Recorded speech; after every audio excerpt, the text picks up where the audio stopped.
किसान भाइयों, आज की वीडियो में धान की फसल में लगने वाले बीएलबी रोग के बारे में बात करने वाला हूं। बीएलबी रोग क्या होता है तथा इसके लगने के मुख्य कारण क्या हैं, इसकी पहचान कैसे करें कि हमारे धान की फसल में बीएलबी रोग लग चुका है तथा लगने के बाद हम इसका बचाव किस प्रकार से कर सकते हैं, जिससे कि हमें सिर्फ एक स्प्रे में इससे पूर्ण रूप से छुटकारा मिल जाए और धान की फसल बिल्कुल हरी भरी हो जाए। तो किसान भाइयों, वीडियो को अंत तक देखते रहिए और चैनल पर नए आए हैं तो चैनल को सब्सक्राइब कर लीजिए।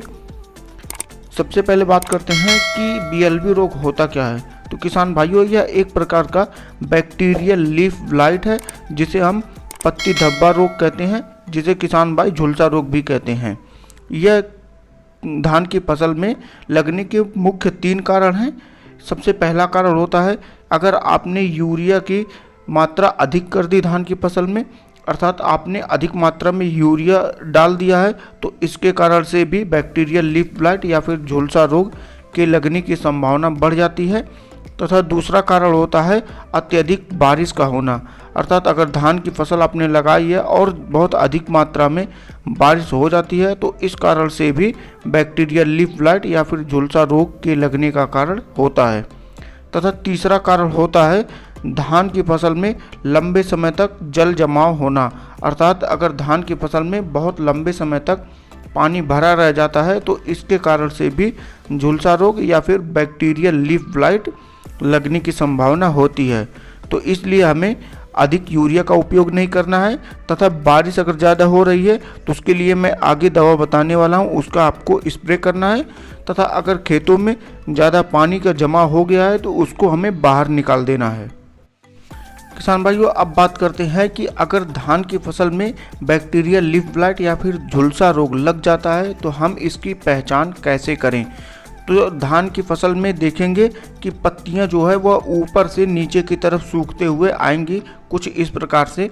तो आप समझ जाइए कि धान की फसल में झुलसा रोग या फिर बैक्टीरियल लीफ ब्लाइट लग चुका है। इसके लगने के कारण लगभग धान की फसल में आपको 40 से 45% तक पैदावार का नुकसान हो सकता है, अर्थात आपकी पैदावार बहुत ही कम होगी। इसलिए आपको इसका सही समय पर पहचान कर दवा का स्प्रे करना बहुत ही आवश्यक है। अगर आप सही समय पर स्प्रे नहीं करते हैं तो अगर फसल में यह बहुत अधिक मात्रा में लग जाता है तो आप इसका कंट्रोल नहीं कर पाएंगे। इसलिए आपको समय समय पर देखते रहना है और सही समय पर दवा का स्प्रे करके पूर्ण रूप से आप इसका कंट्रोल कर सकते हैं। और अगर आप सही समय पर स्प्रे करते हैं तो धान की फसल की पैदावार पर कोई भी प्रभाव नहीं पड़ेगा। अब बात करते हैं कि इसके फैलने का मुख्य कारण क्या है। तो इसके फैलने का 3 मुख्य कारण होता है। सबसे पहला, अगर आपके धान की फसल के आसपास कोई और धान की फसल लगी है और उसमें पहले से यह जीवाणु जनित रोग अर्थात बैक्टीरियल लीफ ब्लाइट या फिर झुलसा रोग लगा है तो उस खेत से आपकी खेत में लगने की संभावना बढ़ जाती है। अगर उस खेत से आपकी खेत की तरफ हवा का रुख होता है, अर्थात उधर से आपकी खेत की तरफ हवा चल रही है, तो उस जगह से जीवाणु जितने भी हैं वह आपकी धान की फसल में आ सकते हैं।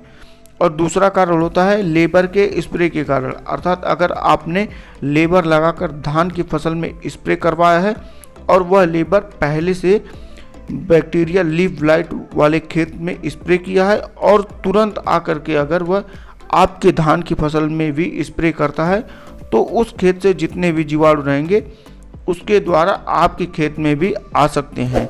और तीसरा कारण होता है आवारा पशुओं के कारण, अर्थात अगर कोई आवारा पशु किसी बैक्टीरियल लीफ ब्लाइट वाले खेत से आ रहा है और वह आपकी धान की फसल में आया तो इससे भी लगने की संभावना बढ़ जाती है। क्योंकि यह एक जीवाणु जनित रोग है तो यह बहुत ही तेज़ी के साथ एक खेत से दूसरे खेत में फैलता है।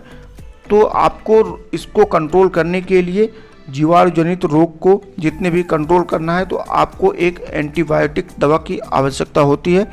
इसके लिए आपको 12 ग्राम प्रति एकड़ स्टेप्टोसाइक्लिन लेना है और साथ में 500 ग्राम प्रति एकड़ कॉपर ब्लू लेना है।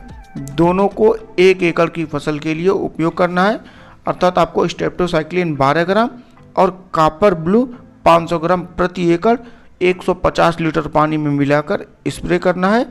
इससे झुलसा रोग या फिर बैक्टीरिया लीफ ब्लाइट या फिर पत्ती धब्बा रोग या पीलापन आ रहा हो तो आप इसे 100% कंट्रोल कर सकते हैं। इसका स्प्रे सिर्फ आपको एक बार करना है और आपको इसका 100% रिजल्ट मिलेगा। लगभग 1 हफ्ते के अंदर आपकी धान की फसल पूर्ण रूप से हरी भरी हो जाएगी। लेकिन किसान भाइयों, अगर बहुत अधिक मात्रा में लग जाता है तब आप इसका कंट्रोल नहीं कर पाएंगे, इसलिए आपको इसका स्प्रे शुरुआती अवस्था में ही करना है और धान की फसल की देखभाल आप करते रहें। जब शुरुआती अवस्था में यह रोग दिखे तो उसी समय आपको स्प्रे करना है।